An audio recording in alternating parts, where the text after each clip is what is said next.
Hola, ¿cómo están? Bienvenidos a Permanencia Involuntaria. Yo soy Fausto Ponce y el día de hoy está conmigo Montserrat Pérez Bonfil. ¿Cómo estás? Hola, muy bien, muchas gracias. Todos muy contentos porque el programa del día de hoy se trata acerca de los libros con los que crecimos.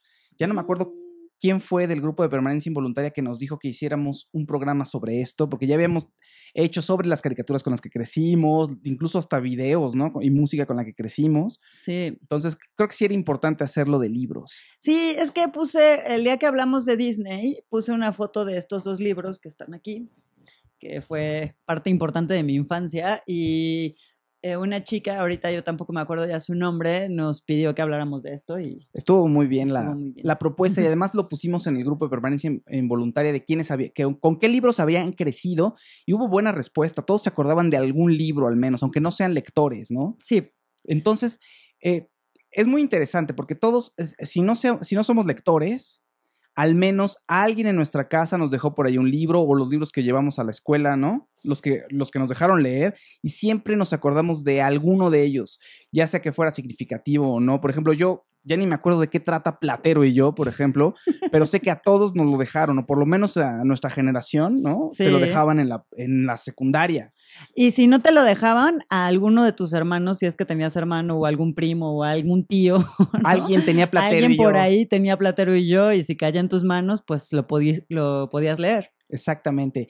Bueno, y entonces, muchas son las influencias, pero yo sí recuerdo que en mi casa llegaron varios libros por ahí y sí, posteriormente me convertí en lector. Uh-huh. Y creo que el primero que tuve fue un libro que no lo encontré, no se los puedo mostrar, pero se llama El Dragón Glotón.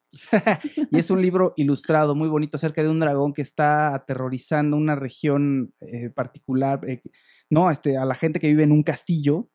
Pero, y sobre todo está aterrorizando al panadero. Al panadero. Exactamente, porque el panadero hace unos super muffins, unos muffins súper ricos. Entonces el dragón se los empieza a comer y después deja en la ruina al panadero y pues se da cuenta que para sobrevivir es muy importante que los dos se ayuden, ¿no? Y entonces le empieza a echar la mano con la leña, por ejemplo, con su fuego caliente el horno. Y entonces ya puede hacer el panadero más muffins y puede abastecer a la gente del castillo, a la gente del pueblo. Y al dragón. Exactamente, y al dragón mismo. Ah, qué bonito. ¿Tú te acuerdas del primer libro que leíste? El primer libro que leí, bueno, yo creo que tiene que ver con este que está aquí, porque este libro me acompañó muchos años de mi vida, porque mi mamá me leía lo que viene ahí adentro. Ok. Y lo actuaba y todo, entonces era muy chistoso. ¿Tu mamá lo actuaba? Sí, gritaba y no sé, era muy chistosa mi mamá. Y se llama Narraciones Célebres. Este es el segundo tomo, supongo que había un primer tomo que no sé dónde quedó, en los años se perdió, pero en esta versión, en el segundo tomo viene el Capitán Fracase, Taras Bulba, Colmillo Blanco, El Incomprendido, Quo Vadis, Mario Visconti, Mujercitas y Los Hijos del Capitán Grant. Entonces es surtido rico de autores y narraciones para niños, y supongo que hay cosas que no son para niños tan niños, pero mi mamá nos las leía antes de dormir. Pero y bueno, pues estaba divertido. Sí, o si no, una versión un poquito más ligera, ¿no? Sí, sí, y también, bueno, los cuentos de los hermanos Grimm, los cuentos de los de Hans Christian Andersen, El Príncipe Feliz. También ese es el de Oscar Wilde. Que me leía mucho mi mamá. Sí, el de Oscar Wilde. Ese es súper triste, por ejemplo. Sí. Yo de pronto tampoco sabía por qué se lo dejaban a los niños. Porque es súper triste, ahí pierde todo, pierde hasta los ojos. Pero ¿no? es por bondad, sí, les regala los ojos a los pobres y luego el pajarito nunca llega a Egipto y se muere. Y bueno, es toda una tragedia. Tragedión. Pero sí, y también Marcelino Pan y Vino, porque pues yo iba en la escuela de monjas, entonces. Pero hay libro, entonces. Sí, hay un libro. Ok. Mira, es que yo veía la película cuando estaba niño y era así de, ya se va a morir Marcelino, porque la pasaban cada Semana Santa, ¿no? De hecho, me acuerdo que lo leí cuando tenía varicela. y ya pues también es un tragedia, ¿no? Oye, fíjate, aquí la gente comentó mucho en el post que pusimos hace casi una semana. Mercedes Ruiz dice, Diario de un niño y Platero y yo de los dos aprendí que se vale leer lo que te gusta y lo que no. Adriana Arzola dice, un libro de lectura, supongo que de la escuela. Miguel Ángel Aispuro Ramírez dice, mi primer libro fue Corazón, Diario de un niño. El segundo fue Grandes fenómenos humanos con fotografías. Y el tercero fue La profecía. Richard Zamora dice, sin que suene mamuco ni nada, neta, fue una enciclopedia. La enciclopedia juvenil Grolier. Qué padre. Dicen. Miguel Ángel Aispuro le contesta, dice, no suena mamuco, un Reader Digest del 82 fue la reina de la casa toda mi infancia, aunque no las considerábamos libros sino objetos de culto y auxilio. Richard Zamora le contesta, porque ya se pusieron a platicar ellos, ¿no? Dice, creo que un compadre de mis padres vendía enciclopedias, pero solo Grolier. Después fueron llegando la enciclopedia temática, una monstruosa Quillet y una verde que no recuerdo bien el nombre. Hasta las salí a enseñar con mis brothercitos de la cuadra y parecía que estábamos en bolita viendo revistas porno. Las enciclopedias, claro que ahora seguramente ya ni se usan, ¿no? Pero todos esos libros que mucha gente tenía en casa, también mis padres tenían, pero tenías enciclopedias ahí en el librero de la sala como para que la gente los viera, ¿no? Que se veían bonitos porque eran todos uniformes de un solo color. En tomos. Ajá, entonces eso estaba interesante y ahorita yo creo que ya nadie las lee por ahí. Pero de hecho también había enciclopedias para niños como esta. El mundo del saber. En mi casa teníamos esta, que bueno, esta era una edición un poco más viejita y ya luego mis papás nos compraron esta, que también venía en varios tomos. Y los únicos que conservo de toda la enciclopedia, que eran muchos, son estos dos. Dice Angélica Zamarroni, mira, yo aprendí a leer con cómics, esas historias me hicieron que aprendiera rápido la lectura. Después en primaria fue una gran lista, escogí Flor de Leyendas, mi primer libro, posteriormente Hace falta un muchacho, El Principito, Mujercitas, El fantasma de Canterville, y como trabajo extra tenía que leer y hacer resumen del diario de Emil Ludwig van Beethoven. Descubrí que leer daba mucho conocimiento ya en secundaria, en vez de ir a recreo iba a la biblioteca y de ahí leí El abanico de Lady Windermere, Los altos años, El misterio del cuarto amarillo, descubriendo el fascinante mundo de la literatura, y me seguí. Los libros que no me gustaron y leí por obligación, Hace falta un muchacho, porque leía un párrafo cada niño y no leían bien. Era desesperante. Y Metamorfosis. Bueno, sí, la de Kafka. La de Kafka, sí. Hay libros, ya no los pude enseñar, pero de los cómics, La familia Burrón y un cómic que se llama El Spirit, que es una maravilla, que ahí lo tengo, es una joya. Hubo una película bastante mala, por cierto, pero esos fueron también de mis primeras lecturas. Y cómics del Pájaro Loco, que me gustaba mucho la caricatura, La Pantera Rosa. ¿Y qué otra cosa tenía? Seguramente alguno de Walt Disney por ahí. También alguna enciclopedia de Walt Disney de cómo funcionaban las cosas. Sí, ¿no? Como estas, de los tesoros del saber. También te decían cómo funcionaban las cosas. Totalmente. Y este que tengo aquí, que es una joya, que es La Bella y la Bestia. Miren, ay, qué bonito. Este está bien bonito. Es la historia original. Y es un poquito más cruda, pero también es sumamente romántica. ¿no? Qué bonito. Se parece mucho la verdad es que no hay mucha variación. Está súper bonita la ilustración. Sí, a la de Disney no hay mucha variación, pero está padre. Hay hermanastras malvadas, a ella se le muere la mamá y el papá se queda ahí con ella sufriendo y después creo que el papá también se muere. Es un desastre todo. Bueno, ya no me acuerdo cómo está el final, pero bueno, miren, sí, las ilustraciones son hermosas, ¿no? Los libros infantiles creo que son los más bonitos. Sí, claro, por eso yo tengo una colección gigante que no está aquí porque no me acompañaron, me volví compradora de libros, compulsiva de libros ilustrados para niños después. Pero fíjate, estos que todavía tiene el precio uno aquí, fueron de mis primeros también libros, porque y con los que me empecé a enganchar en la lectura, porque estas ediciones se llamaban Crea tu propia aventura de Dungeons and Dragons, que era además una caricatura que a mí me encantaba en la tele. Entonces mi mamá me compró estos libros en Aurrera, le costaron 2,400 pesos de los viejos pesos y los conservo con mucho gusto, porque todavía me recuerdo a mí misma leyendo en el jardín de casa de mi abuela, así decidiendo hacia dónde iba mi aventura, y si ya me moría, pues me regresaba a volverlo a leer todo. Esos estaban buenos. Yo tenía uno detectivesco de Crea tu propia aventura, están padres. Y luego lo retomaron muchos videojuegos, por cierto. Telltale Games es una empresa que desarrolla videojuegos que están hechos también, así como Elige tu propia aventura. No cambia tanto el final o el destino del personaje que estás jugando, ¿no? Bueno, iba a decir, estás interpretando a un personaje en un videojuego, pues más o menos, pero el personaje que estás manipulando en el videojuego, no tiene finales tan diferentes, pero sí hay variaciones en la trama, o por lo menos decisiones que te llevan a un resultado interesante, ¿no? Dice Javier Ramos, ese de ahí es el Silmarillion. No es el Silmarillion, es el Señor de los Anillos, Javier, pero también tengo en esta misma edición, bueno, esta misma serie de ediciones, tengo el Silmarillion, tengo el Hobbit y el Señor de los Anillos, y tengo como muchas versiones del Hobbit, muy bonitas, y no he podido comprar mi colección del Señor de los Anillos porque también hay muchas versiones. En Estados Unidos, sobre todo, siempre salen versiones distintas y están increíbles. Roberto Francisco Ponce se ha unido. Aquí está el señor productor. Yo dije, ay, pues cómo se unió si está aquí con nosotros. No me le cambien a la... Perdón, estaba leyendo los comentarios. Perdón, Daniel Villamil dice, qué buena edición del Señor de los Anillos. Gracias, Daniel. Saludos, Hugo Quetzal. Saludos, mi Hugo Quetzal. Víctor Villanueva Sánchez dice, Memín Pinguín.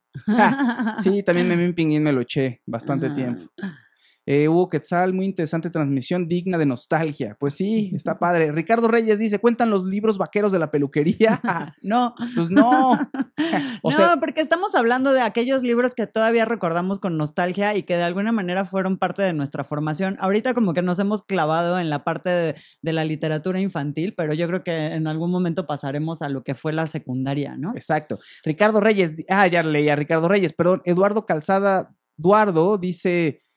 yo tenía ese de La Bella y la Bestia, Faust, muy bueno, perfecto. Mayra Arambulu dice, de los cómics, todos los de Archie, y de ahí, ¿pura qué? Puro manga delirio.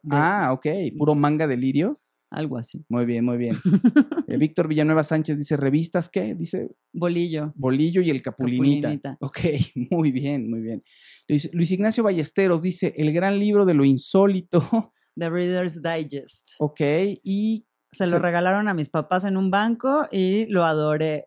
Eran las historias reales con explicaciones históricas y científicas de los monstruos, mitos y leyendas clásicas. Y ya el señor productor está jugando con la pantalla. Por obligación leí a García Márquez y nunca me ha gustado por lo mismo. Raúl, Mauricio... que yo creo que es un error. Bueno, obviamente tenemos que ir a la escuela y nos tienen que dejar cosas para leer. Claro. Y muchas veces tienen que ser obligatorios, pero creo que es un error la manera en la que escogen las lecturas los maestros, porque muchas veces te dejan leer, yo qué sé, El Quijote a los 12 años y es un español antiguo, de personajes con los que no te relacionas, y entonces a esa edad no hay manera de que un niño de 12 años diga, wow, qué divertido es Sancho Panza, ¿no? Claro. Qué divertido es El Quijote. Son lecturas que creo que uno tiene que encontrarse con ellas ya de más grande, y cuando estás más chico, la lectura te llega o te empiezas a relacionar con ella desde otro lugar. Bueno, claro, como te dejan la Odisea en secundaria, o sea, el lenguaje es bastante complicado y no se puede ni siquiera disfrutar. No, y no te puedes imaginar así de, bueno, pues sí, ahí que el dios Apolo y Atenea y a mí qué tienen que ver con esos conmigo, ¿no? Claro, pues no está uno tan preparado. Angélica Zamarroni dice, ¿se acuerdan de los libros que... Ay, se me movió todo, espérame. Angélica Zamarroni dice, ¿se acuerdan de los libros de Cantinflas, que eran como revista de Cantinflas sí, Show? Yo tenía esos y la verdad es que se me perdieron. Sí, esos estaban muy padres. Antonio Trujillo Flores, lo primero que leí fueron los cuentos de Hans Christian Andersen.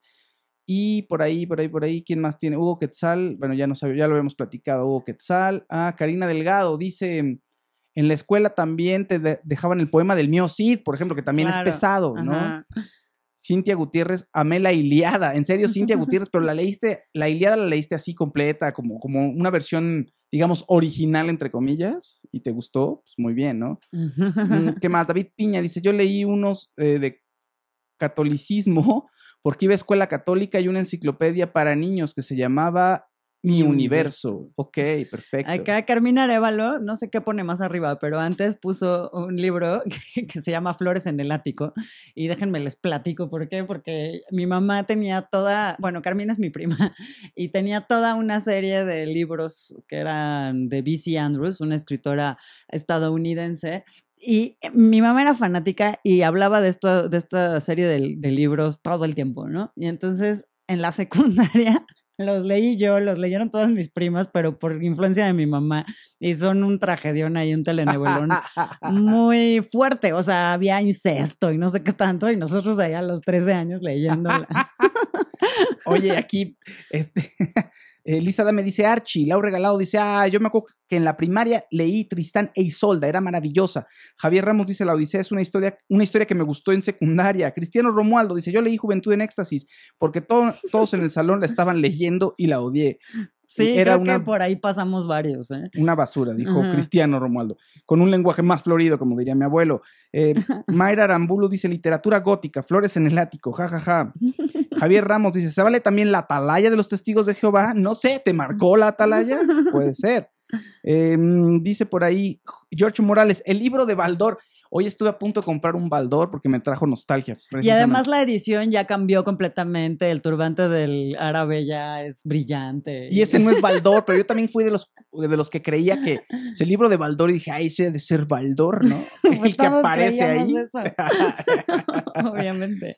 Pero yo, un libro que tomé por gusto fue Los cuentos de Edgar Allan Poe en una edición de Editorial Alianza con la traducción de Julio Cortázar, que son maravillosos. Y esa sí fue mi primer lectura, digamos, ya consciente y ya dirigida hacia, pues con las ganas de entrarle a la historia, ¿no? Como de explorar. Exactamente. Es que creo que tiene todo que ver, bueno, en tu casa periodistas, ¿no? Pues estaba lleno de libros seguramente. Sí, no, bueno, mi papá tenía un estudio, un cuarto enorme donde había libros, ¿verdad? Bueno, está aquí el señor productor y a él le estoy hablando, era una pared enorme con un librero gigantesco donde los libros estaban desbordados. Claro. Incluso había una mesa con más libros, había libros en el suelo y todo estaba alrededor del escritorio de mi papá y su máquina de escribir. Libros sobre libros y además pues el hecho de que tu papá se dedicara a escribir y a leer todo el tiempo, pues obviamente infunde en el niño una necesidad o una búsqueda de qué está haciendo la otra persona. En mi casa, bueno, pues también había libreros y libros, pero les digo, o sea, mamá leía Flores en el ático, Pétalos al viento, B.C. Andrews y estas cosas. Y de pronto, por ejemplo, yo... de ir a buscar un libro, el primer libro que yo fui a sacar de un librero fue El Exorcista. ¿En serio? Sí, tenía 8 o 9 años y me acuerdo que iban a pasar El Exorcista y mi mamá me dijo, no la puedes ver, y yo dije, eso se llama igual que el libro que está ahí, y yo no puedo ver la película porque no había manera en ese entonces, pero puedo tomar este libro sin que nadie se dé cuenta. Y entonces me metí a mi cuarto, cerré la puerta, empecé a leer y después de la página, creo que 15, corrí al cuarto de mis papás muerta de miedo porque estaba horrible. Pues sí, me imagino. Sí. Carmina Arévalo dice que ella leyó El Conde de Montecristo. Wow. Margarita Ramírez García dice, me prestaron La Tregua de Benedetti y fue lo primero que me volvió lectora. Mira qué bonito, está bien, una buena lectura. Creo que en poesía de lo primero que leí también fue a Benedetti. Yo también leí mucha poesía porque por alguna extraña razón, mi papá era ginecólogo, no tenía nada que ver con las letras, y la familia de mi mamá también eran puros doctores, pero tenía todas sus antologías de poesía de cuando estudió la prepa mi papá, entonces de ahí empecé a leer poesía. Mira, Jorge González dice, mi primer libro fue el del Principito. Ese es muy bonito ese libro y como niño te gusta, pero conforme creces lo vas entendiendo más y la verdad es que es apasionante. No, porque el mensaje que tiene, la relación del aviador con el niño, la relación del Principito con la Rosa y con todos los personajes que aparecen la relación con el zorro, con la serpiente, los baobabs. Es toda una relación mística con las personas, con él mismo y con el universo. Lo que pasa es que yo creo que hay un error relacionado con con los lectores, sobre todo con los papás y el Principito, porque siempre lo compran como si fuera un libro para niños, pero creo que en realidad es un libro para adultos que le quieren regalar algo a un niño que el niño no va a entender, claro. Pero el adulto sí. O como lo dice en la dedicatoria, ¿no? Más bien esto es para el niño que lleva dentro el adulto. Claro, por eso a los adultos les fascina el Principito y se lo regalan a los niños, pero, o sea, la profundidad que tiene el libro realmente... No me refiero a que un niño no pueda entender cosas profundas, pero creo que es más disfrutable para los adultos. Y sí, todos tuvimos un Principito de niños. Hey, ¿no? un saludo a José Noé Mercado que se acaba de unir. Sí. ¿No? Todos tuvimos un Principito, se oyó muy bonito. ¿No? Sí. Que además es muy simbólico porque eso es lo que te está diciendo el libro finalmente. Tienes un niño interior, ¿no? Y la forma en que él ve el mundo y se relaciona con el mundo, eso es lo que se puede rescatar y es maravilloso. Bueno, y es un mensaje para el aviador finalmente, ¿no? Claro. Pero, bueno, ya estaba platicando acerca de Edgar Allan Poe, que los cuentos es una la verdad es una de mis lecturas favoritas. Edgar Allan Poe es uno de los autores que me enganchó en la lectura. Y el segundo autor que me enganchó en la lectura, por supuesto, es J.R.R. Tolkien, con El Señor de los Anillos. No solo me enganchó en la lectura, sino gasté en ese entonces fortuna para comprarme El Señor de los Anillos en varias versiones. También compré una enciclopedia de la Tierra Media, compré todo lo que había de Tolkien en ese momento. Creo que lo que ocurrió es que mi abuelo en algún momento llegó de Sanborns, porque siempre mi abuelo pasaba a Sanborns a comprar cosas. Así, porque evidentemente, bueno, no solo libros, sino cositas, chucherías que había en Sanborns. Y trajo El Señor de los Anillos, trajo los 3 tomos. Y lo vi como que nadie se interesó por él y yo me lo llevé a mi casa. Y un día lo tomé, bueno, me eché, el primero me lo eché en unos 2 semanas, más o menos. Y el segundo tomo en 1 semana y el tercero en 1 semana. O sea, me acuerdo que me daban las 3 de la mañana y seguía yo leyendo. Bueno, la verdad, increíble. Ya después cambié otras ediciones, compré El Hobbit, otros cuentos de la Tierra Media y la enciclopedia que me acuerdo que me costó carísima. De verdad me acuerdo que gasté en esa época mucho dinero. Wow, es que justamente antier, con referencia a Ready Player One, estaba leyendo un comentario de uno de mis maestros de literatura infantil que se llama Antonio Malpica. Si encuentran libros de Antonio Malpica, les recomiendo muchísimo que se los lean a sus hijos. Pero él decía que él no fue un niño lector y que es muy bonito ver de pronto o sentir esta forma en la que un libro te toma del cuello y te hace una llave china y no te suelta, ¿no? Pero no te quita el dinero, como los pero ladrones. No te quita el dinero, pero no te suelta. Y entonces como que me puse a pensar cuál fue el primer libro que generó eso en mí, ya conscientemente de más grande. Y inevitablemente tengo que decir que fue gracias a Julio Cortázar que yo me di cuenta que se podía tener un estilo literario, ¿no? Okay, o sea, que había algo diferente en la literatura, que no todo sonaba igual, porque de repente cuando lees traducciones, sobre todo del Reader's Digest, como que todos los autores suenan igual, porque finalmente aquí lo que nos llegan son traducciones. Las traducciones, claro. Y entonces cuando yo leí Rayuela de Julio Cortázar, que fue por ahí de los 17, 18 años, de verdad fue un knockout. O sea, yo sí quedé así como muy enamorada de la letra, de la literatura y de lo que se puede hacer con ella. Ok, eso es cierto, es un buen argumento, fíjate. Claro, todos los libros que vienen de fuera, el lenguaje está homologado, aunque sí se nota que el escritor tiene un estilo y todo, pero pierde, en la traducción se pierde, claro. Sobre todo depende de quién fue el traductor del texto, ¿no? Que eso ya, conforme te vas volviendo lector, vas siendo más exquisito en qué ediciones compras y qué persona está traduciendo el texto. Claro. Entonces, o sea, obviamente si ves que fue traducido por, no sé, Jorge Luis Borges o Sergio Pitol, que hoy se murió. Que hoy se murió el escritor Sergio Pitol y que es impresionante todo lo que hizo. Yo me quedé asombrado, la cantidad de traducciones que hizo, ¿no? Viajó por todos lados, escribió, ¿no? Impresionante. Y traducía del ruso y del chino en unos años, ahí como en los 80s, que es como de cómo aprendió estos idiomas este hombre, ¿no? Mayra Arambul dice, hay que hablar un jueves del Señor de los Anillos. Sí, voy a hacer un especial del Señor de los Anillos porque hay una nueva novela de Tolkien que va a salir, La caída de Gondolin. Evidentemente es material que ya había dejado y que Christopher editó, entonces lo va a lanzar. Y bueno, es un pretexto para hablar de las nuevas novelas y de lo viejo, entonces creo que puede estar muy bien. Y creo que voy a hacer varias, así, yo solo además, no voy a invitar a nadie, no es cierto, pero sí creo que pueden ser varias. José Noé Mercado dice, voy llegando, saludos Fauci Monse. Curiosamente, mi primer libro comprado fue La Zona Muerta. La Zona Muerta de Stephen King. Lo bello es que aún sigo comprando sus libros. Es de los pocos autores que ha acompañado toda mi vida lectora. Mira, el productor, dice Roberto Francisco Ponce, dice, uno de los libros que marcaron mi vida fueron Las batallas en el desierto de José Emilio Pacheco y Pedro Páramo de Rulfo. Claro. Yo también, Las batallas en el desierto, estaban bastante joven. Sí, estaba en secundaria cuando las leí. Y es una maravilla. Todo el mundo creo que ha sido tocado por José Emilio Pacheco con ese libro y sobre todo porque además bueno, cuando yo era más o menos adolescente, además, Café Tacuba sacó la canción, ¿no? Sí. Entonces ahí acompañabas tu lectura con, con la canción. No, y además me sacaba lagrimita ese libro. Y Juan Rulfo también, ¿no? O yo a Rulfo lo leí hasta Pedro después. Páramo. Creo que yo le entré a la parte latinoamericana mucho después, ¿eh? Sí, lo primero Tolkien, me pasé mucho tiempo leyendo a Tolkien, a Edgar Allan Poe y a otros... A Ray Bradbury, ¿no? A otros romanticistas. Sí, aquí anda el libro de las brujas de Ray Bradbury, que es muy bonito también.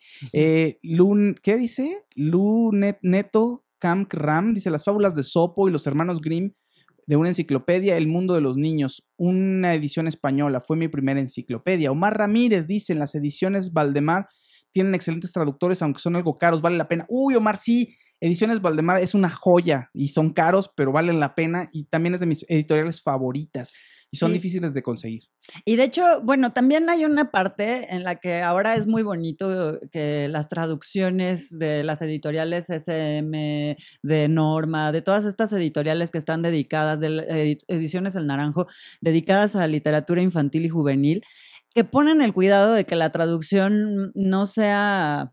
O sea, lo que nosotros leíamos cuando éramos niños estaba como si fueran españoles, ¿no? Las lecturas. O sea, le hablaban de vos, de visteis, o sea, en estos libros utilizan palabras porque están dirigidos a niños españoles. Entonces ahora ya puedes leer en tu propio español, ¿no? Exacto. Sí, que tiene ventajas, pero también es bonito conocer otras formas de español, porque de verdad enriquece y te puedes comunicar con otras personas en el mundo latino, que somos muy grandotes los latinos. Digo, el mundo latino es muy grande. Sí, estoy de acuerdo. Karina Delgado Guante dice: mi primer autor favorito fue Julio Verne, pero ahora ya no puedo leerlo, mejor lo recuerdo con nostalgia. Georgina Armendáriz dice: murió mi papá a las 11 y la lectura me conecta a él. No le mueva, señor productor, porque si no, no leo. Él era socialista y comunista. Teníamos los tratados de Marx, el libro de Mao, luego se volvió Hare Krishna y teníamos acceso a cosas hindús y japonesas bien raras. Qué dice. Padre. Germán Montoya, ya no encuentro el comentario, pero dice que uno de los libros que le gusta es El Padrino, y es un mensaje ahí en código de Germán Montoya. Es mi padrino. Entonces, es nuestro padrino. Es nuestro padrino, entonces, bueno, muy bien. ¿Quién más anda por ahí? César de Lara dice: El Principito, Lau Regalado dice: ya es políticamente incorrecto también lo de Baldor. No creo que sea políticamente correcto lo de Baldor. Pero ese árabe que sale en la portada me cae muy bien. Carla Patricia López G dice: mi autor favorito es Mario Benedetti. Y March Maldonado, la saga del cementerio de los libros olvidados de Carlos Ruiz Zafón, muy bueno. Ok. Aldorowski Herrera dice: hola, Don y Doña Güeros. Dice: mi primer libro fue La Isla del Tesoro, me lo regaló mi tía Arcelia. Muy bien. Mayra Arambul dice: el comentario de hablar del Señor de los Anillos. Laureta Laurín dice: saludos adorados los dos, a mí me encanta El Principito, y es cierto, vas creciendo y lo vas entendiendo más. Álvaro Olivo González, un saludo. Rosario Segura Martínez dice: el 23 de abril es el día del libro. Luneneto Camram, ya leímos su comentario, saludos. Miriam Silés dice: mi primer libro fue Cumbres Borrascosas. Aquí está. Muy bien, estamos en todo. Arturo Valencia Ochoa dice: saludos, Fausto, desde la comunidad de Zamora, Michoacán, de la comunidad de MD. Muy bien, Arturo, te mando un abrazote. ¿Quién más anda por aquí? Carla Patricia López G dice: mi autor favorito es Mario Benedetti, ya lo habías leído tú. Rosario Segura Martínez: El nombre de la rosa, difícil pero muy bueno. Yo también creo que leí El nombre de la rosa. ¿En la secu? Creo que sí, y la verdad es que es una joya, pero si más grande me hubiera gustado leerlo, ¿no? Claro. Porque es un libro espectacular, es muy profundo también. Mayra Arambul dice: La historia sin fin, y Momo. ¡Ay, Momo también! Momo es precioso. Y anda por ahí, Momo, es una edición, sí ya anda por ahí, exactamente. O sea, todas las lecturas que se puedan hacer de Michael Ende, de verdad que son fantásticas. Yo la verdad no leí La historia sin fin hasta que cumplí como 28 años, pero es maravilloso el libro. Y era súper fan de la película. Si yo hubiese sabido cuando era más chiquita que existía un libro, lo hubiera leído antes. No, yo ya sí, La historia sin fin, ya no le entré al libro, pero sí a Momo, que me gustaba mucho. Y Momo es preciosa, ¿no? Sí, es la onda. Me acuerdo mucho de Los hombres de gris. Sí, Los hombres de gris. Tiempo. Y esta Casiopea, que era la tortuga. Exactamente. Ajá. Ok, bueno, ¿qué más tienes por ahí de libros? ¿Qué más tengo por aquí de libros? Bueno, ya les hablé de los de Crea tu propia aventura, de Dungeons and Dragons, y todos estos libros que mi mamá tenía, porque yo me acerqué a la lectura por mi mamá y de alguna manera fue raro, porque mi mamá leía estos libros de B.C. Andrews y de pues, El Exorcista, Tiburón también lo tenía y también lo empecé a leer en algún momento. Y por otro lado, mi papá tenía libros mucho más serios, o sea, tenía la Eneida, tenía estos libros de poesía, que la verdad es que de las cosas que yo más disfrutaba leer cuando tenía como 12, 13 años, eran estas antologías poéticas, muy, Claro, muy ok. viejitas, pero me fascinaban porque decía, wow, es que yo puedo escribir esto, y me puse a escribir mis primeros poemas. Y ya, pues más adelante, no sé, o sea, no voy a decir que leí la Eneida y así, pero sí me relacioné con libros como de Vicente Leñero, que era uno que se llamaba La vida que se va, que me encantó. De Ángeles Mastreta, Arráncame la vida también. José Saramago, más adelante, el ensayo sobre la ceguera y el Evangelio según Jesucristo. O sea, sí, no sé, fui como encontrando cosas. Súper. Sí, los poemas a mí me gustaban, pero los poemas le entré a poemas del romanticismo porque me encontré por ahí una antología de poetas ingleses. Entonces, por ahí le entré. Sí, creo que yo lo latinoamericano, insisto, ya lo encontré más cercano hacia la prepa, ¿no? Pero bueno, creo de las cosas mexicanas, el Zarco. Esa no la leí, muchos leímos en la fíjate. prepa el Zarco. Es que, por ejemplo, a mí este rollo de que, ay, censuraron Aura. Yo la verdad no leí Aura hasta ya muy grande porque como estudié en una escuela de monjas, a mí me lo censuraron desde antes de que lo censurara la SEP. Entonces no tuve forma de saber que existían muchas cosas hasta que ya estaba en la universidad. Ah, ok. Eso, mira, pues sí, eso es que tú tuviste, pero bueno, encontraste la forma de hallar los libros por otro lado, además. No, claro, bueno, y también encontré otras lecturas y como que te vas formando gracias a lo que hay alrededor tuyo y vas descubriendo el mundo a través de, pues no sé, mi hermano de pronto también traía lecturas a la casa y pues así fui encontrando, justamente Carmina mencionaba El Conde de Montecristo, que es uno de mis libros favoritos y que es uno de los que no pude soltar desde que empecé a leerlo hasta que lo terminé cuando estaba chavita, pero porque mi hermano lo dejaba ahí en el baño, ¿no? Entonces, así fue como lo encontré. Mira, mi mamá dice los de abajo. ¿Hay a poco tú leíste en la adolescencia o en tu infancia los de abajo, mamá? Leslie Alemán dice El fin de la eternidad. Yolanda Martínez Madrid dice Arráncame la vida, mi favorito. Georgina Armendáriz dice leí todas las obras de Shakespeare. Luis Fernando Chávez Cervantes dice El Chiquifaus. Víctor Villanueva Sánchez dice Las crónicas vampíricas de mis favoritos. Raúl Mauricio García, mi tía dice que le da pena decirlo, pero aprendió a leer a los 60 años. Y su primer libro fue el de Sergio Zurita hace un año, Irse y dejar ir, y le encantó y pudo superar su pérdida. Eso está bonita esa historia. Que no le dé pena, no le debe de dar pena. Gabriela Cruz dice, hola, el primer libro que leí fue, ¿qué? Genoveva de Brabante. Y Mujercitas. Arturo Valencia Ochoa dice... Mi libro favorito es El laberinto de la soledad. A mí también me gustó mucho cuando lo leí, ¿eh? La verdad es que, y no lo leí ya tampoco tan grande, o sea, sí estaba creo que en la prepa, y me dijo muchas cosas, o sea, sí entendí cosas que era como de, ¿esto por qué pasa? ¿Ah, sí? ¿No? Pues es que ¿Está bien?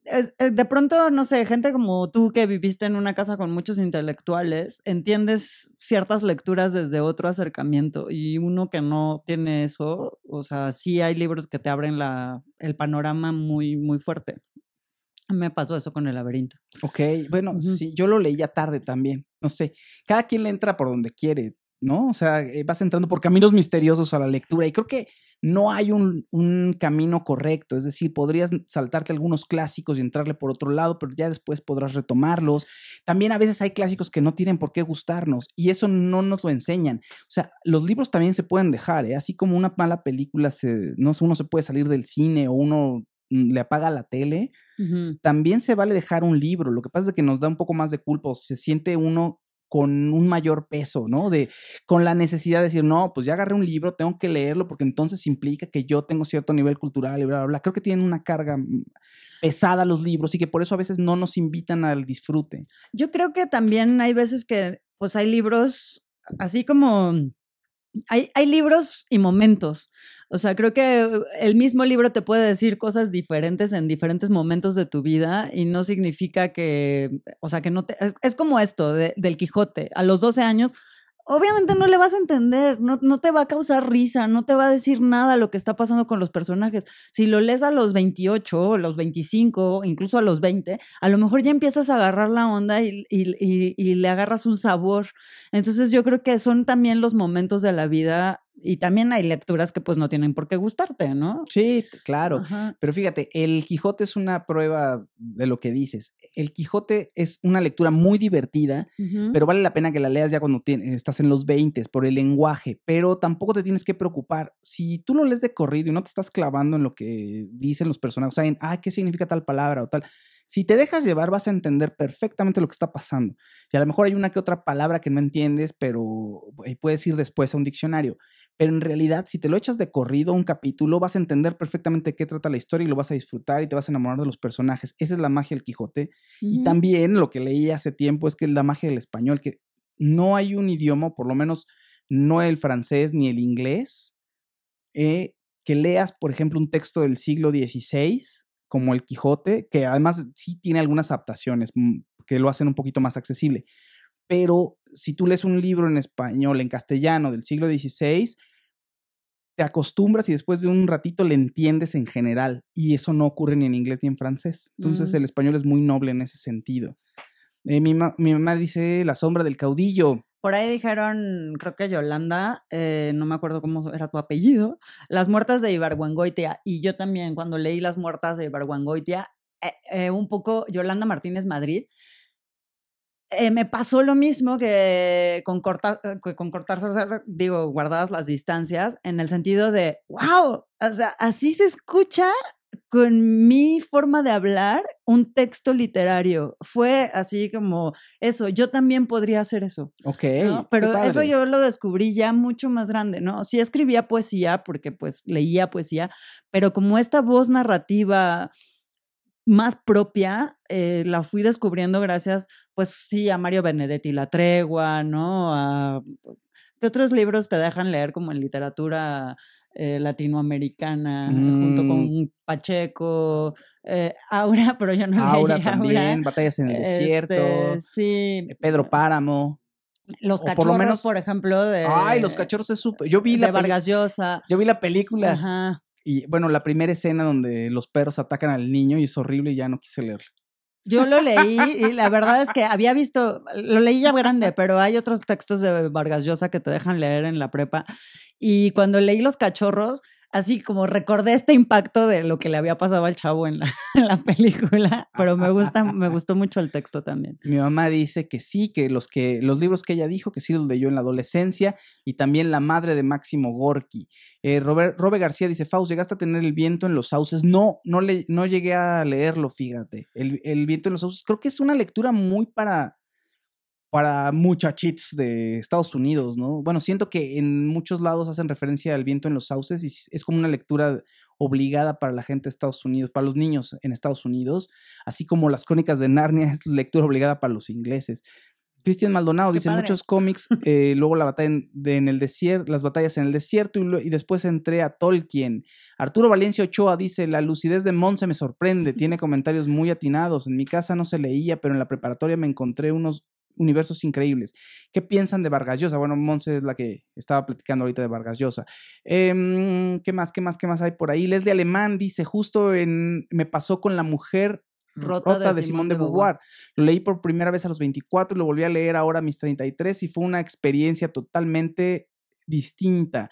Lo disfruté mucho más. Muy bien, perfectísimo. Angélica Zamarroni dice, mi maestra de español en secundaria nos decía, no lean El Quijote porque se van a volver locos. Ja, ja, ja. No es cierto, eso es una cosa un estereotipo, ¿no? No tiene nada que ver. Bueno, a lo mejor lo decía porque se iban a volver locos de que no le iban a entender o algo así. Karina Delgado Guante dice, yo nunca he podido con El Quijote y no creo que pueda. Sí puedes, Karina, te lo prometo, es déjate llevar. O sea, lo que pasa es que hay libros que tienen ya una carga previa, que les ponemos la carga porque pensamos que, ay, no, ya de entrada lo viste choncho y ya tiene toda un bagaje atrás pesado en el que la gente inteligente lee El Quijote. Lean El Quijote si quieren, Y de verdad, como dice Fausto, déjense llevar en la lectura y van a descubrir que no es lo pesado ni lo difícil que nos han hecho creer. Claro. Ni eso, ni Aristóteles, ni Sófocles, ni todos estos clásicos, ni Homero. O sea, si de pronto te encuentras una lectura clásica que toda la vida has pensado que es súper complicada y compleja y que no le vas a entender, pues aviéntate. Y si no le entiendes, pues ya lo dejas por ahí, pero inténtalo, porque de veras te vas a sorprender. Claro.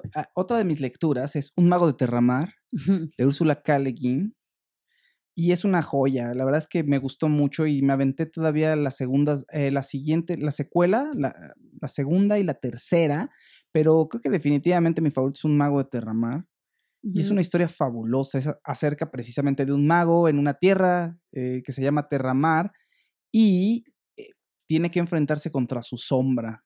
Hace por ahí unas cosas indebidas con la magia y eso le cuesta y debe de resolverlo y enfrentarse a su sombra, que es lo más complicado. De ver, si pueden, bueno, si les gusta la fantasía también léanlo, porque es cierto, hay mucha gente que pues, dice uno, el libro está buenísimo, ¿no? Y no te gusta, está buenísimo, ya hay dragones, ya hay magos, y la gente dice, ok, bueno, le voy a entrar y después no les gusta.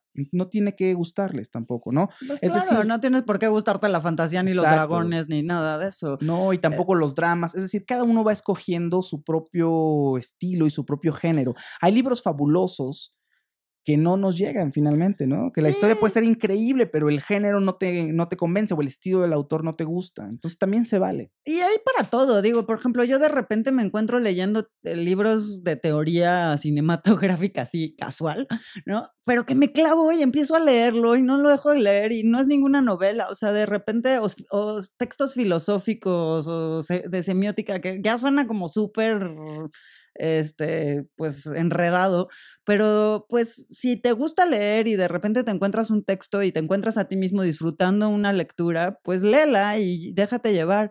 A mí me parece muy destacable este libro que dice Fausto, del Mago de Terramar, de Úrsula K. Le Guin, sobre todo porque es una mujer, es una autora, y por lo regular, sobre todo cuando éramos niños, siempre hablamos de hombres, ¿no? Autores, porque pues ellos eran los que escribían.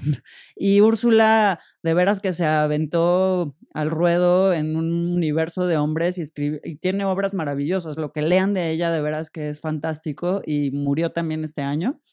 Y entonces, pues vale la pena. Se los recomiendo mucho. Si les gusta la fantasía, vale la pena entrarle. Mabel Reyes dice que ya se me movió el comentario. A Mabel Reyes dice, Oscar Wilde es bello a cualquier edad. Leo... dice Lau Aguilar, con el que no he podido es con el caballo de Troya, me revienta el seso. Dice Arturo Valencia Ochoa, ¿qué opinan? No, señor productor, si no le mueva, por favor. ¿Y qué piensan de Jordi o de Carlos Cuauhtémoc Sánchez? Para muchos adolescentes es el inicio a la lectura. Bueno, puede ser que sea una lectura que no considere uno sofisticada o elevada, pero vale la pena. Si lo disfrutas, pues, ¿por qué no? La verdad es que leer es un esfuerzo mucho mayor que ver una película. No, que quizá cualquier otra disciplina. Entonces, por donde le entres está bien. Y pues ni modo, si tu gusto se queda en lecturas light, pues ni modo. Tampoco, o sea, entre más lees, más vas queriendo descubrir cosas más sofisticadas. Sí, un poco cuando empiezas a descubrir más lecturas, te vas dando cuenta de que la máxima de yo solo sé que no sé nada es una realidad en todos los sentidos, o sea, porque nunca vas a acabar de tener las lecturas que te gustaría o de saber todo lo que podrías, pues, todo el cúmulo de conocimiento que existe en el mundo. Y pues no sé, o sea, a mí la verdad, Carlos Cuauhtémoc Sánchez, lo tuve que leer Juventud en Éxtasis en la secundaria o en la prepa, ya no me acuerdo. Y pues fue como de, pues es lo que había y es lo que yo tenía que leer en ese momento, pero luego vas teniendo otras lecturas y te vas dando cuenta de otras cosas, la verdad. O sea, yo no sería una lectura o un libro que le dejaría ahí a mis hijos para que lo leyeran, pero pues cada quien, ¿no? Claro. Raúl Mauricio García dice, Fau, si leo a Paulo Coelho me da cáncer. No, creo que al contrario. Paulo Coelho es tan light y mucha luz que está muy ¿cómo se dice? Está muy menospreciado Paulo Coelho porque sí tiene un estilo muy facilón, pero tiene ahí su chiste, ¿eh? No creas que no es lo que parece Paulo Coelho, no es de mis favoritos, pero no es lo que parece. Margarita Ramos García dice, yo ya leí El Quijote 2 veces, con notas al pie y la segunda en el cel buscando palabras raras. La segunda vez lo amé y me divertí muchísimo, dice Marisela Ortiz Castro, me encantan las novelas históricas, como La Noche de los Ángeles. Ana Lilia Sánchez Palacios dice, ¿qué recomiendan para chavos de secundaria? Les doy clase de arte y me gustaría recomendarles algo. Pensé en Nada de Teller, pero no se me hace se me hace muy manchado. ¿Cuál de arte qué les recomendarías? Pues de arte no sé, pero el primer libro que vino a mi cabeza fue uno que se llama La República Mutante, una cosa así. Ahorita te digo cómo se llama y si no lo pongo en los comentarios, porque creo que también hay que dejarles lecturas divertidas a los chavos de secundaria. Antonio Malpica, vuelvo a lo mismo, tiene varios libros para niños y para jóvenes. Y este de Úrsula K. Le Guin, El Mago de Terramar, es un gran libro para chavos, ¿no? Sí, de secundaria. Yo creo que sí, yo creo que puede estar bastante bien. Angie Vos B dice, El Caballo de Troya es muy bueno, te transporta a la época y el lugar, solo leí el primero, me gustó mucho, aunque sí es un texto difícil, pero muy interesante por los viajes en el tiempo. Yo no he leído El Caballo de Troya. Yo tampoco, pero mi mamá se ha leído todos. Señor productor, ahora sí, si usted le puede mover al timeline de los mensajes, se lo agradecería muchísimo, ¿verdad? Se nos está acabando el tiempo, muchachos, y muchísimas gracias por sus comentarios. República Mutante se llama el libro y el autor, ahora no recuerdo quién es.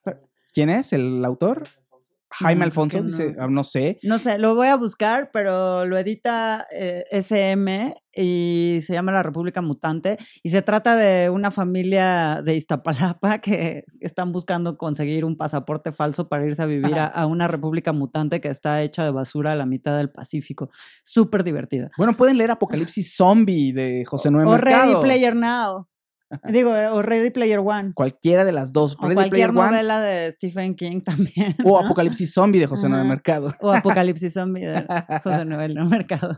Carolina Espinosa dice, yo vi la película Los Viajes de Terramar, es de lo mismo, magos, dragones y así todo lindo. Pues creo que realmente Los Viajes de Terramar es una adaptación de los libros de Úrsula K. Le Guin, pero me parece que es una pésima película animada. Sí, no es muy buena, pero además porque no está basado en el primer libro que es El Mago de Terramar, sino creo que está basado en el segundo libro. En el segundo libro. Entonces, se brinca la primera parte de la historia en la que en realidad es una historia como de desarrollo de la adolescencia, o sea, entre la infancia y la adolescencia, de encontrar quién eres. Y lo muy bonito del Mago de Terramar es que las cosas tienen un nombre secreto. Entonces, cuando encuentras el verdadero nombre de las cosas es cuando realmente tienes el poder sobre ellas. Claro, yo creo que lo más importante de la lectura es disfrutarlo, entrarle y disfrutarlo sin prejuicios, ¿no? Y si se te antoja leer algo que todo el mundo dice que es muy complejo y sofisticado, tú tranquilo y te dejas ir, ¿no? Como Gordon Tobogán y entenderás lo que tengas que entender. O sea, por ejemplo, yo con la Eneida estaba recordando eso el otro día, que estábamos viendo una serie en Netflix que se llama Troya, que está basado obviamente en la Ilíada. A mí me pareció muy buena, a Fausto no tanto, pero pues el único superviviente de Troya es Eneas, bueno, uno de los únicos supervivientes. Y luego Virgilio escribe la Eneida.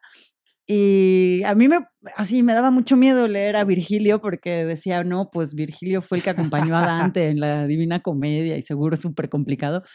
Y fue una lectura tan disfrutable porque, pues eso, te están contando las aventuras de este hombre en batallas y no se me hace tan machista como la Ilíada y lo dice. Claro, es que la Ilíada lo dice, es puro hombre así, ¿no? Y vamos a matar y tus esclavas son mías y yo... Y las mujeres hacen lo que los hombres queremos. No, eran una bola de piratas y de seres horribles ahí que van violando gente, saqueando aldeas en Troya. Sí, quedándose con esclavas y violándolas a todas. Y entonces se roban y el tesoro es una mujer y el trofeo y bueno, no sé. Es una historia poderosa y es muy disfrutable. A mí me gustó, me encanta, la verdad. A mí también, pero, o sea, cuando ya la lees como en retrospectiva y la ves con un sentido crítico después de varias lecturas, es como de, o sea, sí. ¿Qué onda? ¿Qué onda con nuestra cultura que está basada y fundamentada y en una serie de barbaridades. Creo que ya no me acuerdo si Platón o Aristóteles, digo esto lo estoy diciendo así campechanamente, pero ya no me acuerdo si Platón o Aristóteles no les gustaba precisamente Homero porque decían que era una bola de piratas ahí que no tenían cultura. ¿Ves? Sí, también, pues, por supuesto había gente en la época de los griegos que tampoco creían que era alta lectura. Es que eso ocurre en todas las épocas. Claro, y el Quijote tampoco es que en algún momento lo hayan considerado, o sea, era como, ay, este señor, no sé, el hidalgo al que le gusta las lecturas de caballería, es un inculto, ¿no? Y hoy leer el Quijote Exacto. es tener cultura. Totalmente. Entonces, Bueno, Shakespeare en su momento, creo que sus obras eran como superproducciones de Hollywood, casi casi, entre más sangre había mejor, ¿no? Ya después ahorita las vemos, perduraron y dicen cosas universales y son una maravilla, pero en su momento no sé si haya sido tan apreciado. Bueno, probablemente sí en el teatro, pero... No, seguramente. Pero hay gente que no, y hay épocas que probablemente no lo querían. Pero bueno, sí, Shakespeare ha sido espectacular, desde el inicio muy exitoso, ¿no? Y es como un poco cuando vimos el Ministerio del Tiempo, esta serie española de la que hicimos un programa, justamente decíamos esto, cómo aparece Cervantes y aparece García Lorca y aparece pues todos estos artistas españoles y te puedes dar cuenta de cómo se volvieron las grandes obras de la literatura española y que en algún momento no eran tan reconocidos, ¿no? Claro, eso ha pasado todo el tiempo. Entonces, oigan, antes de irnos, les quiero comentar que tenemos un especial de permanencia involuntaria sobre ópera. Si le quieren entrar a la ópera, si quieren saber de qué trata, o al menos si no quieren ir nunca, pero les da curiosidad, vean estos especiales. Mañana viernes, 13 de abril, no, 14, 13 de abril, voy a subir la segunda entrega. Es un podcast que hice con José Noé Mercado. Está en permanencia involuntaria, pero no está en video. O sea, nunca hicimos una transmisión en video. Y también aprovecho para comentarles que en mi canal de YouTube, ahí tenemos estas transmisiones de permanencia involuntaria, están allá arriba, están un poquito editadas. Y hay unas recomendaciones que hizo el equipo de permanencia involuntaria. Son videos cortitos, como de unos 3 minutos, que no están en el podcast de audio. Entonces vamos a empezar a tener productos que van solamente a audio y productos que van solamente a video, para que estén pendientes, y los voy a ir poniendo en redes sociales. A los que no saben, tenemos un grupo de permanencia involuntaria, búsquenos, es un grupo cerrado, manden solicitud y los dejamos entrar, a menos de que sea ahí un perfil muy agresivo, pero es decir, checamos que sea alguien que realmente existe y lo dejamos entrar, tampoco es tan difícil, pero sí he sacado a 1 o 2 personas que se han puesto impertinentes, ¿no? O sea, no troles, todo mundo es aceptado, mientras no sean troles. Exactamente. Montserrat Pérez Bonfil, muchísimas gracias por estar aquí. Gracias a ti, Fausto Ponce. Gracias, hombre, caramba. ¿Dónde te siguen? En Facebook me encuentran como Montserrat Pérez Bonfil y me pueden leer en Alta Fidelidad Magazine, que es una revista que hacemos aquí todos los que estamos. Todos los que estamos. Permanencia. Exactamente. Mucha gente que colabora aquí está escribiendo. Daniel Villamil, que siempre nos está viendo.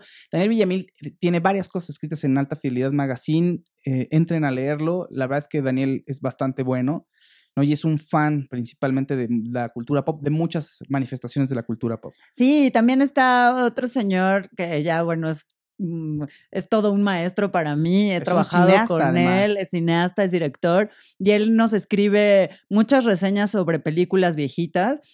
Ya escribió una sobre Sunset Boulevard. Ahora, justo estaban alguien comentando de la nueva película de Terry Gilliam que está basada en el Quijote.